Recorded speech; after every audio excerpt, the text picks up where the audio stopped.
Good evening, everyone. Maybe we'll just wait a couple more minutes to see if we can get more people to join in. We have about 50 people registered. We'll just see how many will be able to join us.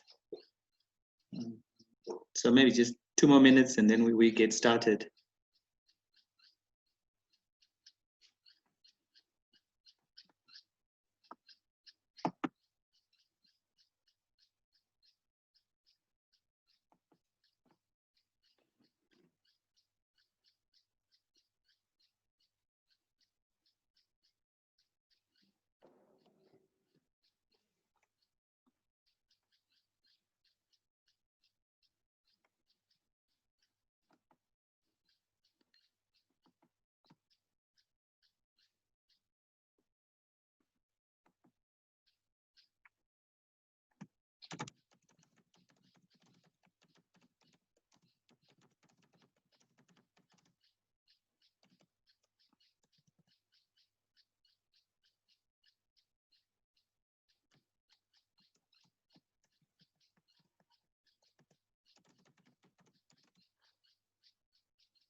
Okay, so I think let's get started.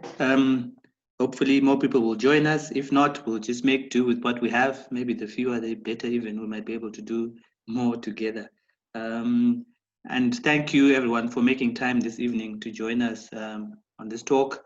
For the life of me, my video is not working all of a sudden. It's been working the whole day in my meetings, but for this particular meeting, it's just refused to connect. I was hoping you'd get to see my face a little bit. So we'll just make do without the video. I hope that is fine. So I think just brief background on how this all started. I'm just going to share my screen.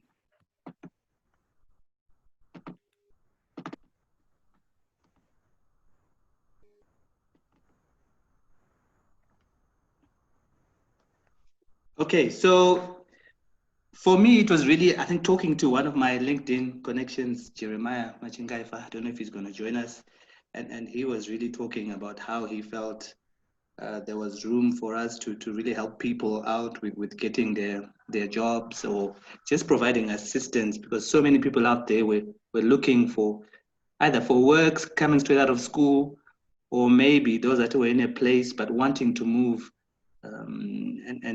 And I agreed with him that I thought that there was room to work with people in that system on this front. So I mean, it took a couple of months to get it going, but we eventually managed to then set it up and got it started. So welcome. This is the first of what I hope we will be 4 weeks together. A bit about Kurudzira and how then Kurudzira came to host it. So I'm a trustee of Tubi Trust, and Kurudzira is a project of ours. So this project basically is to inspire people. We try and use stories mostly of Zimbabweans to try and get them to tell how they've gotten to where they are. And normally you'll find when you start hearing someone's journey, you can relate. A lot of people can relate to the struggles. And it's really good when you can hear someone overcoming burdens that maybe you're facing and you haven't been able to overcome. So that's how Kurudzira started, just by sharing these stories. But then we also thought, instead of just sharing stories, why don't we create platforms to assist? So we work a lot with university students. We then try to motivate them to get them to dream as much as possible about what they want to do, but also to try and help them achieve their dreams. So this really fitted in well, but it's not just for university students. I think this works for anyone, whether you're out of school, you're in a job, or you're wanting to set up your own business. I think you might find this very useful. And yeah, we'll talk and find out. I'd like to know, maybe from people that are here, why you decided to join in. So if possibly, maybe in the chats, you can just tell us why are you here? Why have you signed up for this? So I also get to just know a bit about why people have joined in. I received some emails, I think about 4 emails from people that had registered, and they told me their story and why they signed up, and it was really interesting, and some of the challenges they're facing. So it will really be good. Alan, I see your hand raised up. Do you want to say something? Yes. Good evening, good day. Evening, Alan. Yes, I'm fine. Yes. You're saying that like you'd love for people to sort of detail their stories as to why they signed up for this. Yes, so you can just write in the chat if you want. Since you're speaking, you can just tell us. Um, Okay. if you Yeah. don't I thought mind. that it might be more effective for me to speak than All to right. write. Okay, thank you. Okay. It's fine. Yes. So like I'm an university student at NAST, and I'm currently doing property development in the estate management. So like I'm just about to go on attachment. So then I saw this as an opportunity for me to sort of learn how to secure that kind of place that I would like to get for attachment. Okay. When does your Because like attachment in start? Zimbabwe, currently we've been disrupted with this entire COVID thing. So then I'm sure as soon as we finish exams, then we'll start looking for those places. Okay, thank you. Thank you for that. Anyone else? We've got a chat there. What's an eye? Wants to stay relevant in the game and just to learn how to improve herself. And I think that applies to all of us. There's always room for us to develop and grow. Even for some of us that have been working for 25 years, you still find time or a need to keep up with what's going on. Mm. Okay, if anyone else wants to share, please just type in there as well and we'll see. So just to discuss our roadmap and who will be joining us. And today we're really looking overall at what the whole concept of securing that job. We have Lorraine Penduka who's joined us from South Africa. She's going to take us through making the most of LinkedIn. Um, I'm not sure how many of us here are on LinkedIn, but it's an amazing platform and it can do wonders for you. I think you'll see that all the speakers we have today are actually, you can see them on LinkedIn and they're very active as well on LinkedIn. So this is really a platform that we think is good for everybody. So Lorraine runs her own employment agency in South Africa, a recruiting firm. She's got extensive experience in industry as well. She's a Toastmaster, so she's really well-rounded to be able to assist people in securing their jobs. Next week, we'll have Hard Life coming in. So Hard Life was instrumental in starting an organization called Career Aid in Zimbabwe. They really help again around people developing careers. he can really take a look at your CV and tell you how to make it a winning CV. I've seen him writing a lot about covering letters, application letters. So I was excited when he then agreed to come and also talk next week about that winning CV and covering letter. Because sometimes the employer doesn't see you. The first thing they see is your application. And that really has to make an impression. And then after that third week, Rejoice Takawira from Blawayo will then take us through interviews and how to ace that interview. So you finally get your chance, you sent in your letter, they liked what they saw on your CV, they call you in for an interview. How do you make sure then that you get selected out of the 4 or 5 people that have come for that same interview? So she will also be sharing her hints and tips, and hopefully that will then help a lot of us. And then on the last week, we've got Noma Halimana. So Noma, extensive experience, not just in Zimbabwe, across the continent. She's really worked with in different environments, and she's, I think, with different teams. So she'll really be able to let us know how, once you get that job, you can make the most of the opportunity. We also want to hear how she started out here in Zimbabwe and ended up managing whole regions across the continent. I think that will really help us. So I'm excited about the panel. We have very experienced people on both sides of the interview table, I think, as well. They've also gone through interviews, but now they're also interviewing people. Some are already working now just to assist people to get that job. Rejoice is a life coach. She's an NLP practitioner. I think she runs her own firm as well, Crown Life Coaching. So it'll be very good to hear from her as well. And a bit about myself, Kudzai Midzi, I'm a trustee of Tugwi Trust, which runs this project, but I'm also a financial management consultant. I work with nonprofits just to help them better manage their funds so that they can assist organizations or the beneficiaries that they work with. Okay, then for tonight, what do we want to do? We're going, after this, I'll hand over to Lorraine. She will tell us all about herself, some key lessons that she might have, and also just generally around making the most of LinkedIn. How can you make the most of that platform, LinkedIn? We thought, should we do the whole social media one? Then so no, let's just focus on LinkedIn for today. So she's going to share with us some tips and recommendations on how you can then make the most of it. I'll go through a few slides on targeting your desired jobs and some things that I have learned as well in my experience. So I'll be sharing some tips and maybe just relating it to what I've gone through. Question and answer, I think this is throughout. If we can just, we've got the chat platform.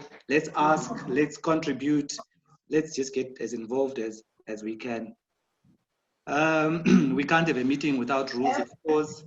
And maybe the first one would be if we can then just try and mute our microphones unless we were speaking. If you want to speak, if you can put your hand up, then we'll give you an opportunity to speak. For me, I think this needs to be just as interactive as possible. So people mustn't hold back.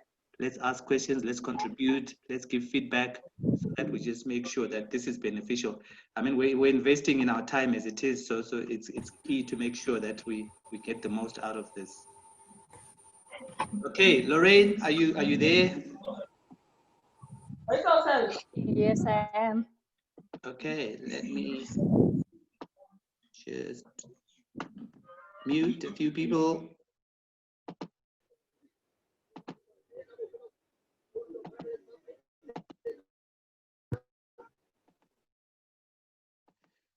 All right, Lorraine, you can take over. Maybe you can just start by telling us about yourself, and then, well, the floor is yours, actually. Let me leave it to you. All right. Thank you so much, Kudzai. It's a privilege for me to be here and to be able to share just on, well, overall the job market, the job hunting, as well as the LinkedIn platform. I am from Kitso Recruitment. So it's a recruitment agency that I started. And the reason that I started primarily it was an opportunity that was handed to me. At the same time, I felt that it was a good opportunity to be able to help people more because of the interactions that I get with various people at various levels. So that's why I started Kitso Recruitment. Personally, before I started the business, I have been in finance for over decades. My first job was at a clothing manufacturing company in Harare. That's where my career started in terms of finance. And then I moved over to South Africa, continued to work in finance, and I worked in a food manufacturing industry. I've worked in debt collection, and I've worked in retail as well, hardware retail. So I've had quite a number of job hopping opportunities over the years. And you'll find that with job hunting, my story has always been through referrals. That's how I got my jobs. That's why it's so important for us to build a network of people that we know who are in the industries and the companies that would want to work in. So from that networking that I did over the years, people would let me know of job posts that were open at their companies, and I'll send my CV through to them. So not all the job openings that come up will be advertised on, in the papers or on social media. Sometimes they come generally by word of mouth. Companies just release internally that there are job vacancies that are there and ask people to bring CVs of people that they know. So you always have to have some form of connections with people in various companies so that you can get ahead in terms of the game. Now, I'm going to just talk to you about the LinkedIn platform and how you can maximize it in terms of getting a dream job. Now, a lot of people out there, they know that, okay, I'm in finance, but they don't have a dream company that they want to work for. They have a dream job, but they're not really into which company as long as they give me the job. But it's so important for us to be able to marry our personal vision and values to a company's vision and values as well. So you may find that you have your dream job, but it's at a company that has got a horrible culture, and you find that it's clashing with your own personal values. And then the next thing, you're looking for another job after a couple of months. And so when you're looking for a job, also look for companies that have got good reputations that if I go there, there won't be a conflict in terms of my personal vision and my career plans and my values in the end. When you are on a LinkedIn platform, LinkedIn has become such a big platform in terms of professional progress that you want to make. A lot of recruiters, a lot of major companies are on that platform. So it's important for you to be able to interact with them. So when you are on LinkedIn, it's the most important thing is to make sure that your profile is what we call an all-star profile. You filled out all the blocks. So you have your header, you have your profile picture, you have your background picture, you've got your compelling summary, you've got your job history there, you have recommendations, you get testimonials from people, you've got endorsements from people. So all of these things beef up your profile, and it makes it more visible to recruiters and people and people who are on the job market and seeking jobs. So when you create that profile, ensure that you have all the details. You want to make it look as attractive as possible. And your LinkedIn profile is not your CV. You're not giving everything that is on your CV. So what a lot of people do at times is they simply copy and paste what's on their CV onto their LinkedIn. But on LinkedIn, you want to be able to show people what you offer. So what do you offer as a financial manager? What do you offer as a PA? What do you offer as an electrician?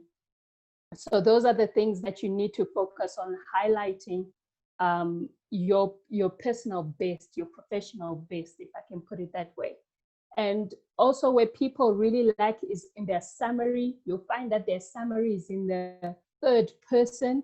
You're talking about she does this or he does this, but that's your personal profile. So it should be, I am Lorraine, and this is what I do, and this is what I can offer you, and these are my achievements so far. So make it personal. So let it be an I in the first person when you do your summary. And when you come to your work experience, put in the dates, put in the company that you're working for, and then not so much detail as a copy and paste from your CV, but put 2 or 3 bullet points that really elaborate on what you have achieved in that position. So if you are a manager, maybe you reduce the procurement budget by 20% over the past 3 years. So you want to show people that even though I'm a financial manager and these are my tasks, my achievements have been this. So you're showing people what you can offer them at all.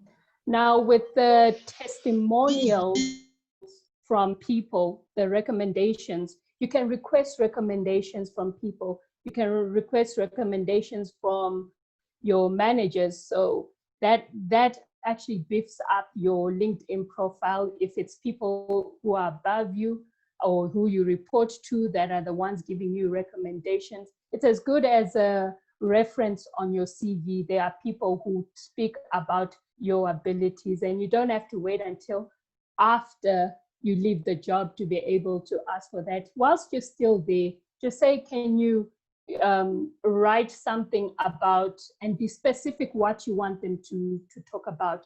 So can you talk about how analytical I am when it comes to finances? Or can you talk about how detail-oriented I am in particular tasks? So that way you are showing any potential employers or recruiters what people think about you and how you perform in it. So your profile, it's so important. It's supposed to really highlight who you are and what you have to offer. And now when you're now job hunting and you're looking for that particular dream job that you want, you must engage with the LinkedIn network. A lot of people don't send out invitations. They send out invitations to people they know, but that doesn't really help you much, because you need to engage with people who you potentially want to work for. So when you have targeted, make a list of companies you would like to work for and follow their pages. For example, when you follow their pages, you're up to date with what's going on in that particular company. Lo and behold, if you get an interview, you're up to date with the developments that are happening in that company. So make a list of the target companies that you want. And LinkedIn makes it very simple. When you follow a company, you can see other employees that work for that company. So for example, if it's Coca-Cola, it will tell you, okay, there are 200 people who are on LinkedIn that work for Coca-Cola. Then you simply click on that tab and see the decision makers. So you'd like to connect with the HR people, you want to connect with the operations people, you want to connect with the peers, so that you're at the same level, you can interact with them as well, find out what the company culture is like, engage with them, engage in their posts as well, comment on their posts, like their posts, share their posts, until you develop a rapport with them, and you can start connecting and having conversations around that. So the engagement on your LinkedIn profile is important. When you post as well, post things that are relevant to your profession. Post articles that are relevant to your profession. Give your own opinion about it, so that people can also get to see and understand what your take is or what your insight is in a particular business as well. I would also recommend that you connect with recruiters for particular industries. So that's your recruitment agencies. You can connect with people like that, ask them whether there are any job openings, how you can submit your CV for their database and everything else. But all in all, with LinkedIn, it's really about building a network of people. And it has to be a genuine interaction. You don't want to connect with people so that the moment they see you inboxing, they probably know that you're looking for a job. But build a genuine relationship with people on your network. Be able to offer assistance where you can, and be a person that is liking and sharing, not because you're trying to get their attention, but because you found value in the things that they say. So even your comments will reflect that on LinkedIn. So when you do that on LinkedIn, there's also a tab for jobs. You can apply for jobs directly on LinkedIn. Some job posts that are there will take you to the company or the recruitment agency's website where you have to make the application there. But there are some jobs that are labeled easy application, I think, that you can directly apply on LinkedIn. Now, for those who have the premium LinkedIn, when you use that easy application, your profile is vetted against all the other people that have applied for the job. You'll get to see how many people have applied for the job and what percentage, what percentile you fall under when it comes to that job. So there are so many opportunities that are there on LinkedIn. If maybe on the job market, but you don't want your employers to know, there is a function on LinkedIn where you can click on, which makes it visible that you are on the job market, but it's only visible to recruiters and not to ordinary LinkedIn members. So for example, with a recruitment agency, we'll be able to see that you are on the job market, but anyone else who's not using the recruiters page will not be able to see that. So, so that is a function that actually helps as well, because you'll be on the job market. So only all, I found great value in terms of LinkedIn in building a reputation for yourself, in finding candidates for us as well. We go through people's LinkedIn profiles, we look at the details, we look at how they articulate themselves, we look at their personal brand before we actually engage them. So make sure that your profile is up to date. Make sure that it is a live profile. It's not information that you haven't updated for a couple of months, or some people it's even years. You haven't changed your profile picture. It's still a picture when you just graduated, but keep it up to date, keep it live, and keep posting on a daily basis. So that's my advice to you guys tonight. And back to you, Kudzai. Thank you, Lorraine. I didn't realize, where are you from, Lorraine? Yes, I'm originally from Bulawayo. I was born there, educated there. Oh, fantastic. No, good to know. And thank you for that session. I think there was so many. I was trying to write notes and I've already written down so many. I'm hoping that everyone also managed to capture some hints and tips there. Really priceless. We have a couple of questions. Wadzanai. So Wadzanai has been getting a lot of contact from financial advisors. So Carrick Wealth, yes, I also got that last week actually. But her interest, so she's saying, yes, my interest is having my LinkedIn profile for job consultant opportunities. How can I manage my profile to avoid such repeated contact, which is not intended use of my LinkedIn profile? Okay, so if I'm getting it correct, she's getting people who are offering financial services to her. Yes. Is that my understanding Yes. of it? Yes, that's it. Yes. As opposed to people job hunting, as people looking for her. Yeah, so you're Okay. getting people cryptocurrency, I don't know what they call themselves, or people wanting you Oh, to invest, then they target you and say, can we discuss this? Do you want to buy property offshore? All those sort of approaches. oh, yes, you do get that. But when you are accepting people, you can more or less vet um, based upon what their header is, and you will see that repeated cycle coming up. So when they inbox me, I usually tell them that, I'm not interested, but thank you for, reaching out to me. If I have any questions, I know who to contact now. But besides that, I actually look at people's profiles now before I accept them, because then that way you'll be able to gauge whether or not these are the people that you want to interact with. Okay. All right. And then Alan Dubé's got a question. What's your advice for university students without any prior work experience? How can we beef up our LinkedIn profile so as to stand out when we are looking for internship places?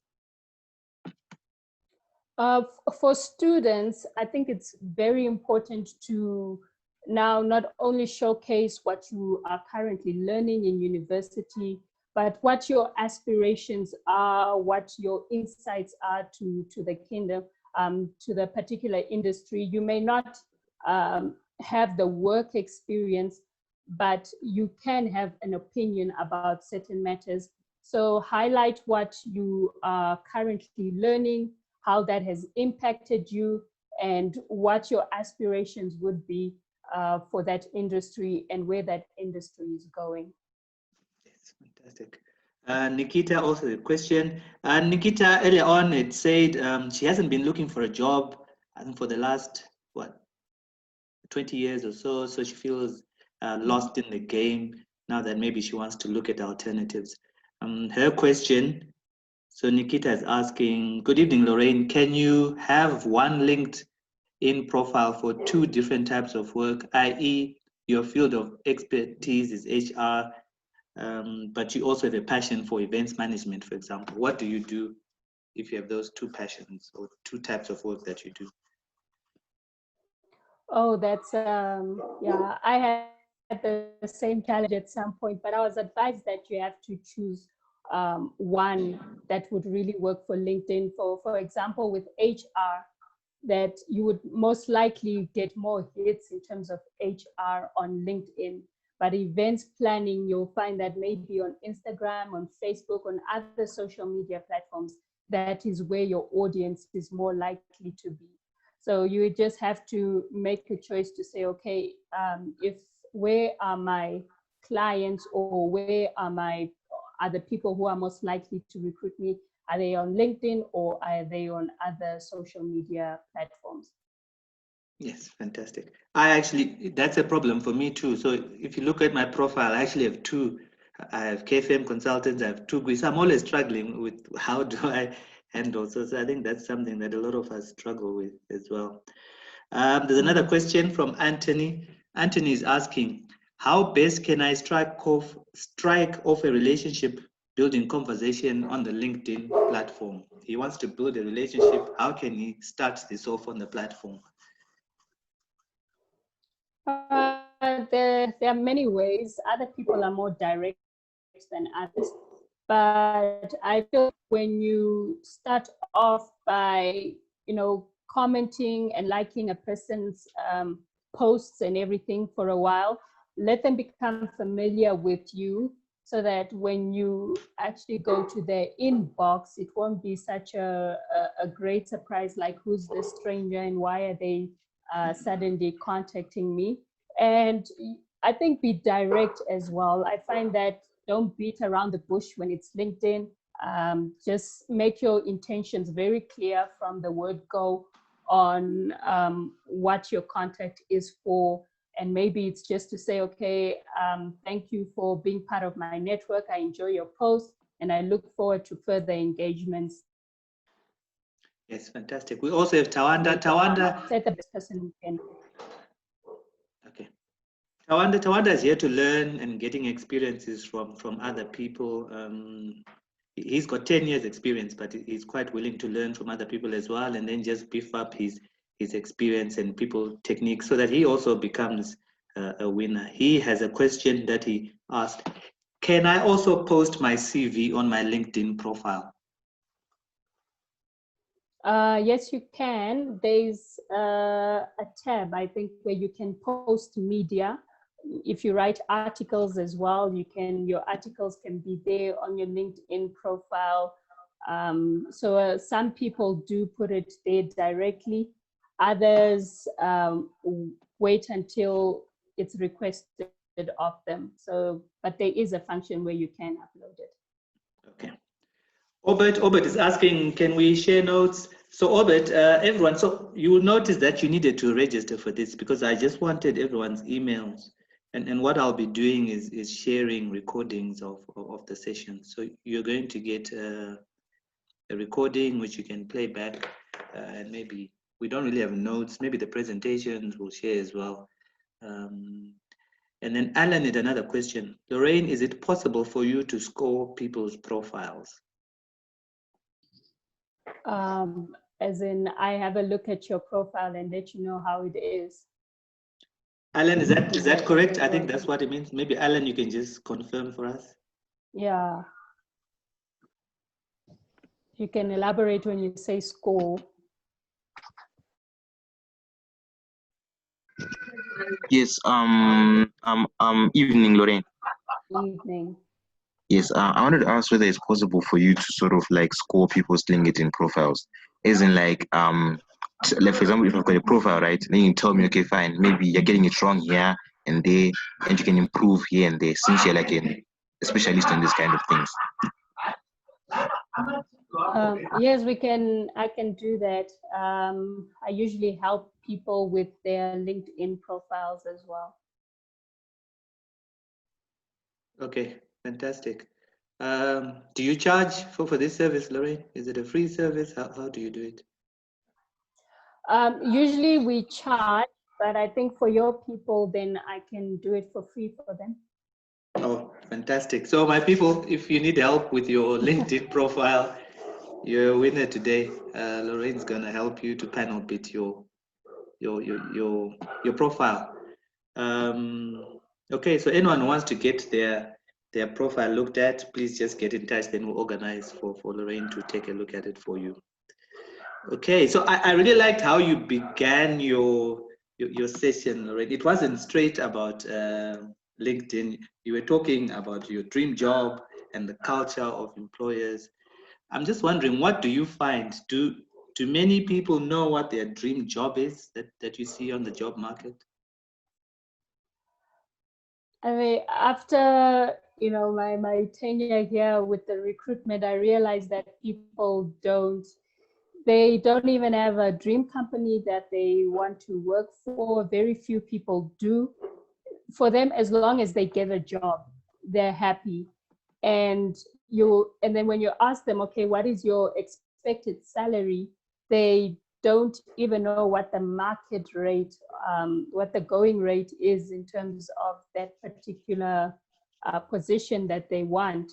So a lot of people are just there to get a job, but not a lot of people are there to get their dream job. It's as long as they can get, a salary at the end of the month. Yes, yes. Okay, so I think that takes us very nicely to the next session. So thanks a lot, Lorraine, for that. If you have any more questions for her that crop up, please just again put it in the chat function and we'll get her to take a look at it. Let me just look at this one from Watsanai. Organizations have different titles for typically the same job function. How can I revamp my profile to ensure it is relevant? You have to, okay, so on your header, you can put your current position as is. Now, in your summary, there are some key or buzzwords that are linked to your profession. So you would rather incorporate that into your summary for it. So If you know you're a sales, some say sales executive, some say sales assistant. So whatever it is, those buzzwords are for your industry, make sure that it's incorporated in your summary. Yes, right. Thank you. All right. So for us, it's about not just getting any job. I think the whole point is about getting your dream job. How do you get your dream job? If you saw on this slide that I had about the agenda, there's a quote there from Jim Rohn, and he says, "If you don't design your own life plan, chances are you'll fall into someone else's plan. And guess what? They've planned for you, not much." So you find it's really in their interest. What is it that they want to achieve? And then what resources do they need to achieve what it is they're trying to do? So it's also important for you to know what it is you want so that you can also then design a plan for your life, because you just don't want to fit into someone else's plan. And so for me, in the first thing to do when you're targeting that dream job, and I'm happy that Lorraine was touching on a lot of these things that I also wrote down when I was thinking about it. It's important to plan. So initially you need to know what your why is. What is it that drives you? What is it that's making you do the things that you're doing? A lot of people will say for the money, but sometimes I find that money on its own is not really a key motivator. And you'll find that money will always come if you're chasing what it is, that whatever else it is that's your passion and that's your driving force. One thing to also look at is what is it that you are good at? So I find a lot of people will have a dream job. For example, let's say you're a good carpenter, you're a good motor mechanic, very good motor mechanic, but you dream of working in an office with a suit.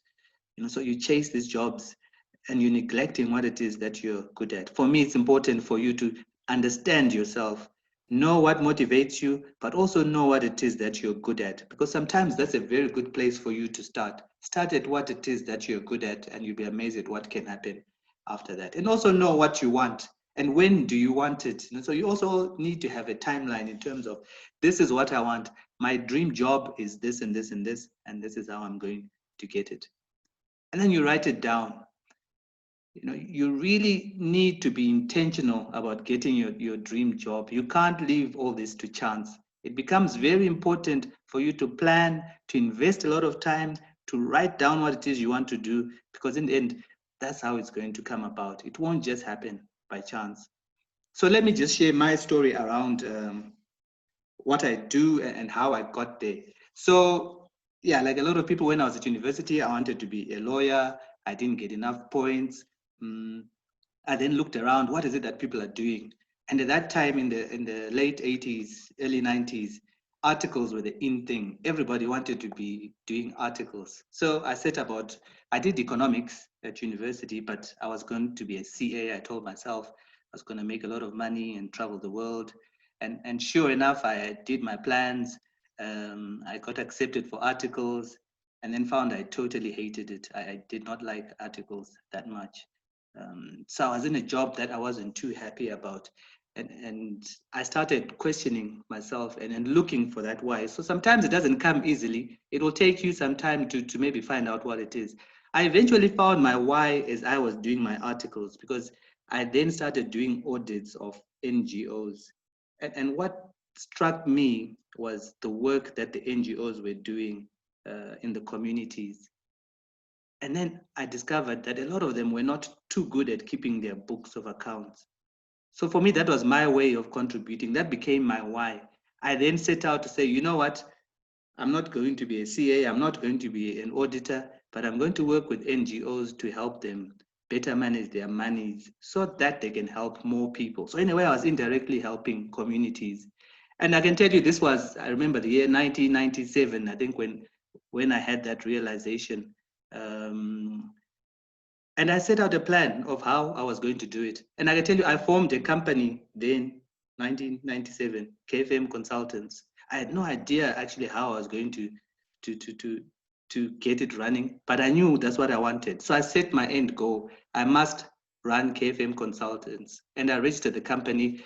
Long story short, 2004, maybe 7 years later, the company then kicked off, and we've been going ever since. So for me, it was, I think, all about visualizing what you want as well, and then writing it down, and then just making sure you then implement your plan. But key is also, I think, for targeting your job is the right mindset.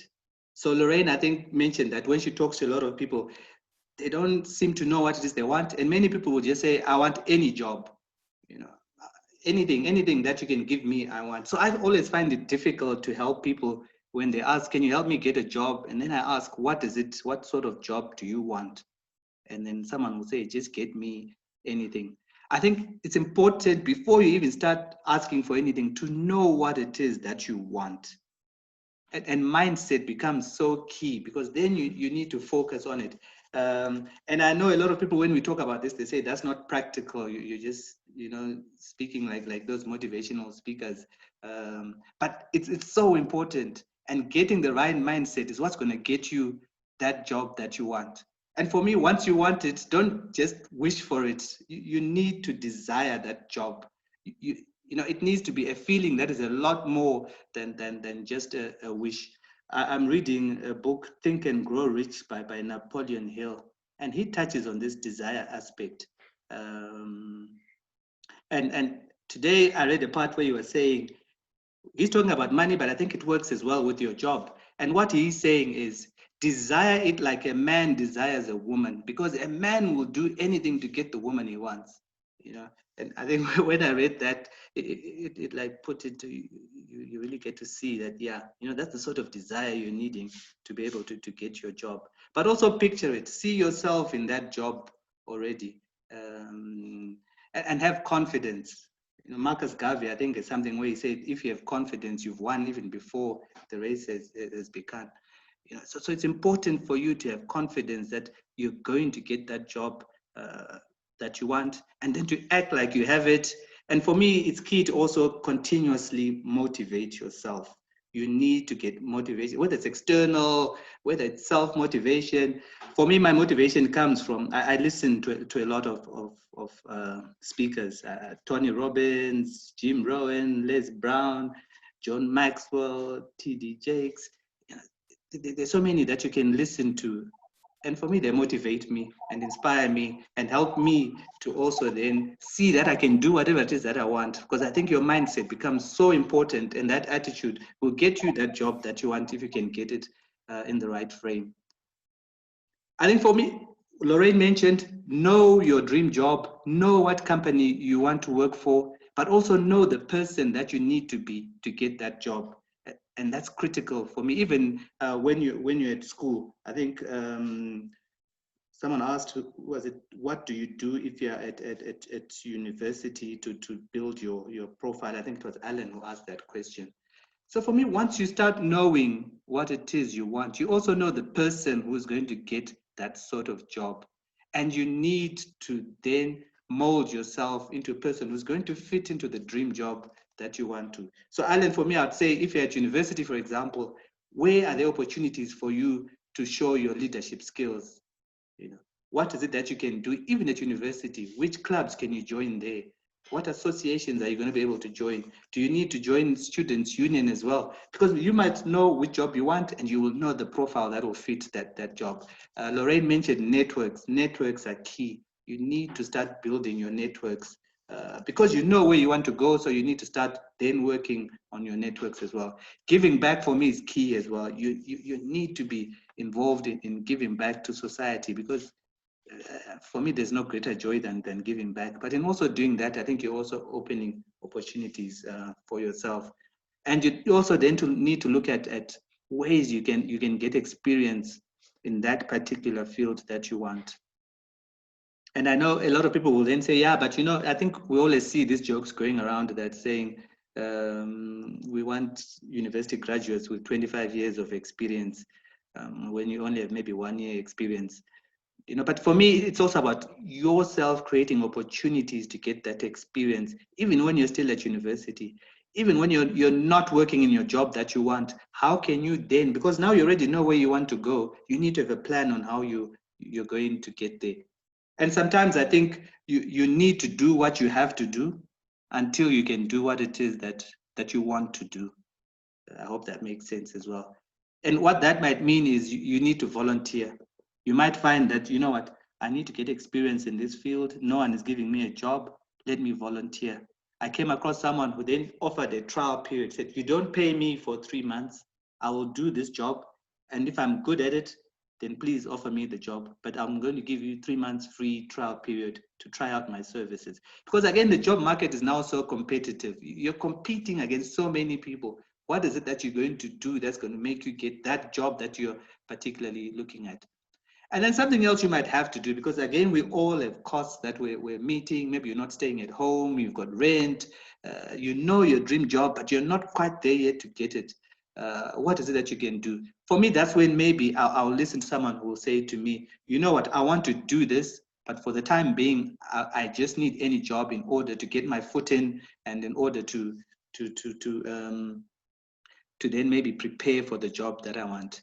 And I think I'll always remember, I can't remember who was Mr. Jaravaza's, this man that I met a long time ago. And he told me his story. And his story was that, sorry, that's my phone. His story was that he started out as a guard. The only job, he wanted to work in a bank, but the only job that was available was as a security guard in that bank. So what he did was he then applied for that job, and he worked from being a guard. And when I met him, he was now the managing director of that organization. And I mean, it took him maybe 12 years or so, but he said he knew what he wanted to do, and he worked until he got there. So that story, I think for me, just emphasized the fact that do what you have to do, get any job that you want, but don't get into a rut where you then forget what it is that your plan is. You need to know where you're going. So it becomes key for you to always keep in mind your plan. Why am I doing this? So you understand why you're doing that job you're doing. But if you can get any job, particularly one that's aligned to your master job or your dream job, that will then help you as well to get your experience going there. Another thing is I think to be flexible. You can't be too stuck in stone in terms of what you want to do. So for me, it means you're keeping your eyes open for opportunities. You're open-minded, and then you realize there's more than one way to get the dream result that you want, and you must be prepared to listen to other options. I always tell a story of when I was at university. I said I'm going to do articles, and I was going to get those articles. Now, when I went for the interview for articles, the lady interviewing me said to me, I don't think you're an auditor. I think you're more a consultant. So I thought it was a trick. I thought she just doesn't want me she wants to see if I'm really driven to do audit. Then I said to her, no, I want to do audit. Then she says, yeah, but talking to you and seeing what it is you're doing at university, my advice would be maybe you consider joining our consultancy arm. No, I think I didn't even make time to listen to her. I just said, no, I want to be doing articles.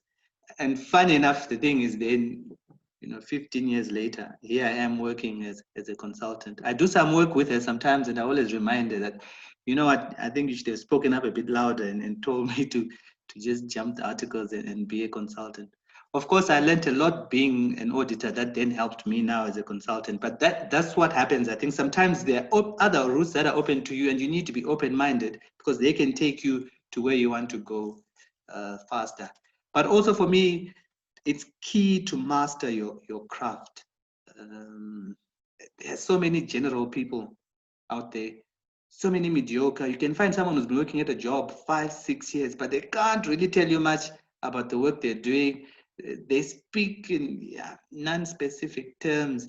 So for me, it's critical for you to master your craft. You know the job you want to do. You must know what it's going to take for you to be the go-to person in your sector for that kind of work as well. So you need to invest time in building your skills and knowledge.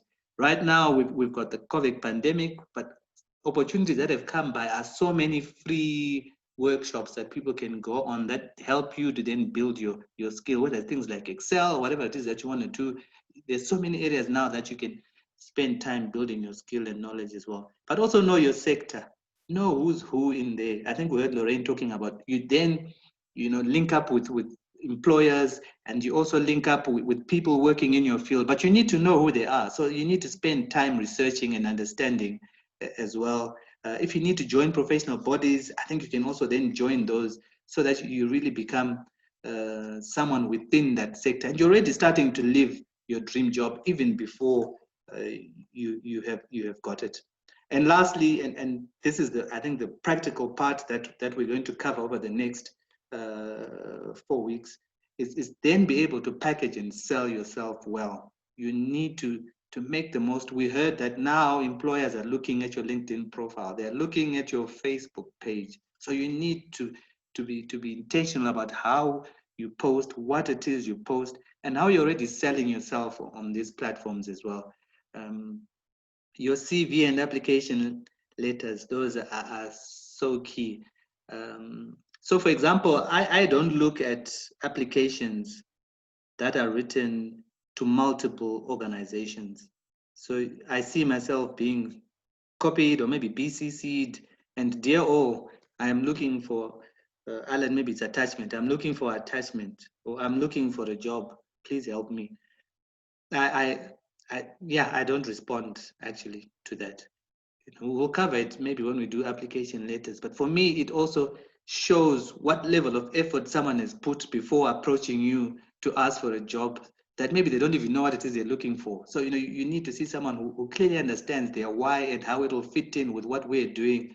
So that becomes key as well. But also prepare for your interviews. I think it's vital for people to also, before you go for an interview, make sure you spend time preparing for it. So we'll cover that as well with Rejoice. And then when you get the opportunity, perform. Do not be a mediocre person, people. Let's perform. Let our employers be glad that they hired you almost. And you need to invest and work hard to be able to do that. But we'll cover all this last slide in more detail over the next couple of weeks. Yeah, anyway, I tend to talk a little too much. Let me stop sharing the page. So we also get to see some inputs that we have. Right, where are we? Anyone wants to say something while I maybe look up comments that people have made? Right. Yes, Kadzai, Yes. I just want to add as a piece of advice for you to join groups on LinkedIn that are relevant to your profession. So there are lots of groups on LinkedIn. And I came to realize that some companies actually post job openings in those particular groups. So make sure you join as many groups as possible because the discussions there as well are industry related. So that could be of use. Thank you. Thank you for that. Hard Life will be presenting for us next week. He's also here today. So Hard Life, please go ahead with your contribution.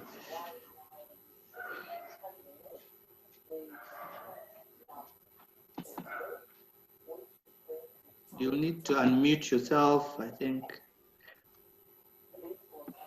Okay, no, thank you very much, Kodza. And I enjoyed the session for Lorraine, though I caught up with everyone a bit later. But everything that she said in terms of optimizing your LinkedIn profile, I think it's on point, and I learned a lot as well.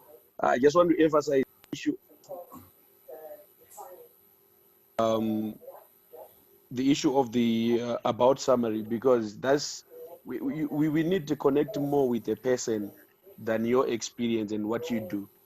So we need to hear what's your motive behind what you're doing. We need to connect with a story more than just copying and pasting your professional profile or professional summary from your CV and putting it on the about section or on the summary section. So tell us why you are into sales. Tell us why you have gone into recruitment. Tell us your achievements. Tell us your experience, and tell us what you can do, and as well as the call to action on where people can get you. So your summary, you should read a lot in terms of how your summary should be structured, because that's where you can, like I've heard someone talking about, I've got two jobs and stuff. You can craft a summary that captures both of them, but putting the one a bit on top in terms of what you're doing currently, but at the same time you consolidate both of them, and at the end of the day we see that is one person but is doing two jobs. So I would want to emphasize more on the about summary, that it's one such area that we should clearly focus on, and we need to conversate with the person more with a story than just putting your professional profile there and say this is me. So yeah, thank you very much. Thank you, Adlai, for that. Yes. Rejoice has come in as well, and she says, yes, clarity of vision is key. From Tawanda, planning is important. From Francis, can you share the audio? Yes, I'll share this audio with everybody. Wadzanai can relate. She studied agriculture, but totally hated it. But she used her degree to get her first job and then worked towards where she had a passion. And it's never been agriculture. So she didn't lose focus. And that was really good as well. Obert as well talks about dreaming on what it is that you desire the most, and it is important. Desire it from Tawanda, picture it, motivate yourself. He can relate. Tawanda did tourism management. He changed focus still in college and started peer education, which then introduced him to NGOs. From then, his first job was in an NGOs. Then he did a master's that was relevant to NGOs. So yes, he followed his dream there and his path. From Obert, on what you desire, try to have a more competitive attitude. And I think that's critical as well. We're competing. It's a competition, and you must have that competitive edge. From Norma Alemana, volunteering is one aspect that most people don't consider, yet it's a source of experience and can land you your dream job. I think what's key, yes, as Norma says, you must know why you're volunteering, because you have an end goal. I had a post about this on LinkedIn, and there was a lot of lashback in terms of people saying employers just want to abuse people for volunteering. But for me, it's also about the volunteer themselves and them understanding why it is they're volunteering. So it's important, I think, for you to know why you're volunteering as well. Francis had a friend who was a cleaner at a bank, and now he's a branch manager at the same bank. These are the sort of stories we like to hear from Kurudzira, and to just inspire people on what is possible as well. Yes, Hard Life, we heard he gave his input there as well.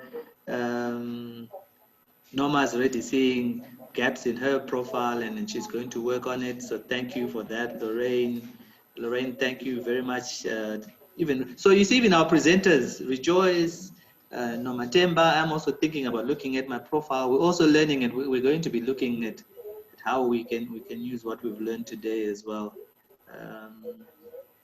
Nikita wants to send a CV for perusal as well. Lorraine, maybe you can take this question from Kloppers. How do I join LinkedIn groups? Okay, there's a tab for groups. I think if you go to me, yeah, on the icon on the top right side where your profile picture is, you just click there, and there should be a separate icon for groups. Then you can browse what groups are available there.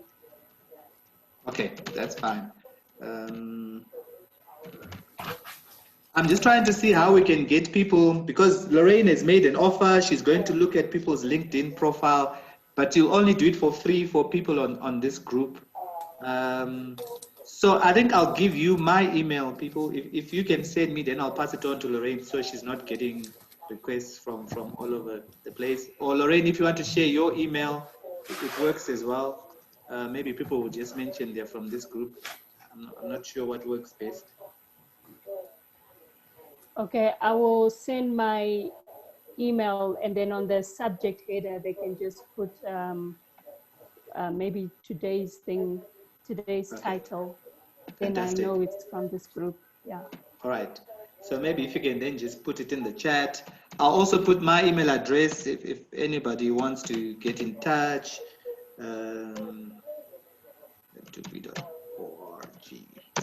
Okay. All right. Wow, the hour has already flown by. Any last ditch questions that anyone might have for Lorraine? Any comments anyone might want to make before we end the session?